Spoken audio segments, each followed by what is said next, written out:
Surely no believing Muslim can question that if Isa the Messiah was in fact the Son of God, then he would have this kind of authority, this kind of power. And this is indeed the testimony of the New Testament. But truly there isn't any reason to belabor the point. Indeed, if Surah 4:157 in the Qur'an is as understood by most Muslims today, that God made it appear that Jesus had died upon the cross, then should not all available historical records reflect this? Shouldn't it be the verdict of history that this happened since Allah made it appear so? Indeed, if one accepts the idea that Allah in essence deceived the Jews and everyone else at Calvary, then is it not Allah who invented the Christian faith by so doing? Should it really be surprising that all the credible first century sources say Jesus died if Allah made it appear so? But it is just here we encounter the real question of the debate today. To believe the Islamic denial of the crucifixion, we must accept the following. First, that the original followers of Jesus were significantly less brave and noble than the followers of Muhammad, for they failed to communicate the truth about who Jesus was. They allowed a usurper like Paul to take over and spread lies about Jesus, resulting in literally hundreds of millions of people committing shirk for 2,000 years. This, even though the Quran promises the true followers of Jesus would be victorious over the unbelievers.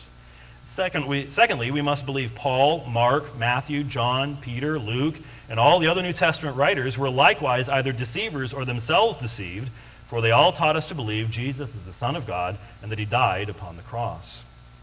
Next, Muslims must believe that even though Allah gave the Torah and the Injil, that he did not safeguard them or protect them, but instead allowed them to be corrupted so quickly that we cannot even find them in history any longer. One must ask the Muslim, if Allah could not protect those revelations, why believe he has protected the Quran? And so in closing, I come back to the only real issue Christians and Muslims must debate this evening.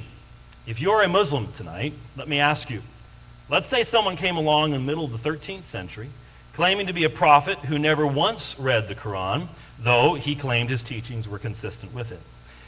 And let's say this person wrote a single short verse, say of 40 words or so, and said the Hijrah never took place. Never happened. What's more, for some reason, this alleged prophet never says another word about it. He never explains it. None of his followers for another 200 years seem to know anything about this amazing assertion. Now, honestly, how much weight are you going to give such a claim? Obviously, I'm drawing a parallel to help you see the situation as a Christian sees it. The reason we are here this evening is because of Surah 4:157. The evidence for the crucifixion of Jesus is really not in question from any historical sense, not even from a biblical sense, clearly. What we must question this evening is why anyone would believe that 40 Arabic words traceable only to the middle of the 7th century, written by someone without first-hand knowledge of the Christian scriptures, without any meaningful historical connection to the events that took place that day in Jerusalem, and themselves liable to all sorts of different meanings and understandings, are a sufficient basis upon which to ground a denial of the testimony sealed in blood by the original followers of Jesus.